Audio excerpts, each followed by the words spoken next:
Żemmilkom naqakom għal dan l-aġġornament tal-5:30. Fil-budget ta' tnejn li għadda l-Gvern ħeba żieda fil-bolla li impona fuq il-ħaddiema u min iħaddem.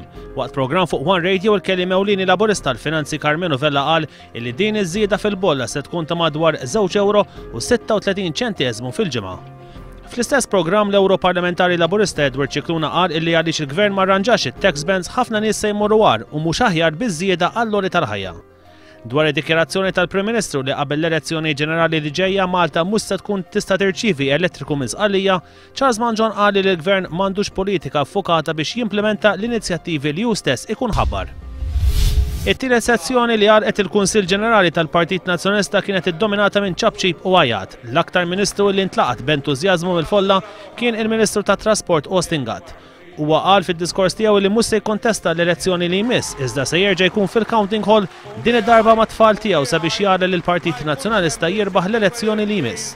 Franco De Bono kritika l-aġir tal-awtorità tax-xandir u reġa' rrepeta dak li qal fuq ix-xandir tal-Istat li ma jistax ikun hemm programmi li jagħtu xtur ċertu nies u jistenna li dawn ikunu kundannati.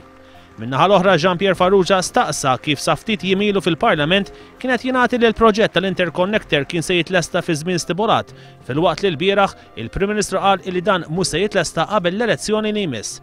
Il-Kunsill Ġenerali ġie fi tmiemu b'diskors ta' Lorenz Gonzi waqt li jgħid biex jiġġudikawh mir-riżultati fid-diskors tiegħu li dam kważi sija ma semma xejn fuq il-kontijiet tad-dawl l-ilma kif se jagħmel iktar flus fil-bwiet tal-Maltin u fuq il-piżijiet li jaffettwaw il-familji. Matul il-jum ta' tnejn mistennija laqgħa importanti bejn il-General Workers Union u l-ħaddiema tal-Air Malta biex ikunu diskussi l-iskemi li qed jipproponi l-Gvern biex l-impjegati jirtiraw kmieni. Il-Prim Ministru Lorenz Gonzi qed jgħid li jekk is-600 ħaddiem mhux se jaċċettaw li jitilqu mill-Air Malta u bħala Prim Ministru mhux se jerfa' r-responsabilità ta' dak li jista' jiġri.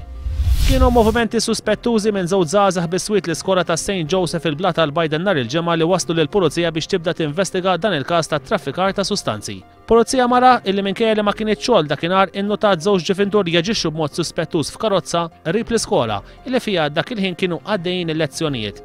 Hekk kif indunati li dawn allegatament kienu qed jabbużaw minn sustanza suspettuża hija avviċinathom u arrestathom. Vapur tal-Gozo Channel li telaq minn Għawdex u kien diġà fi triqtu lejn Malta kellu jdur u jerġa' lura x-xatt tal-imġar sabiex jiġbor liċ-Chairman tal-Gozo Channel Joseph Grech u l-familja tiegħu. Dan il-każ seħħ fit-12 ta' Novembru li għadda u kien irrapportat fuq il-Gazzetta The Sunday Times. Intqal li ċ-Chairman tal-Gozo Channel ma kienx induna li kienet bidlet l-iskeda tal-kumpanija li jmexxi huwa stess minn dik tas-sajf għal tax-xitwa u għalhekk tilef il-vapur. X'ira hekk Grech talab li l-vapur imur lura għalih bil-mijiet ta' passiġġieri abbord ma jifhmux x'kienet jiġri. Madwar id-dinja llum qed jiġi ċċelebrat il-Jum Internazzjonali iddedikat lit-tfal. Dan il-jum twaqqaf mill-Ġnus Magħquda u ilu jiġi ċċelebrat mill-1954. Brabta ma' dan il-jum id-deputat Laburista Justin Caruana fi stqarrija qalet li għall-Partit Laburista it-tfal huma fil-qalb u fiċ-ċentru tal-politika tal-Partit Laburista. Mix-xena internazzjonali għat-tieni ġurnata konsekuttiva eluf ta' Eġizzjani kienu involuti fi ġlied mal-pulizija ta' kontra l-irvellijiet. Aktar minn 9 mitruħ weġġew u żewġ persuni inqatlu. Intant fil-Libja l-Kunsill Nazzjonali Transitorju se jkun qed jivvota jekk Saif għall-Iżlam jgħaddix ġuri fil-Libja jew inkella jingħatax f'idejn il-Qorti tal-Krimini Internazzjonali f'The Hague. Il-Kunsill Transitorju qed jassigura li Saif għall-Iżlam se jgħaddi ġuri skont in-normi internazzjonali. One News jerġa' jkun magħkom fis-7:30 tal-lejla.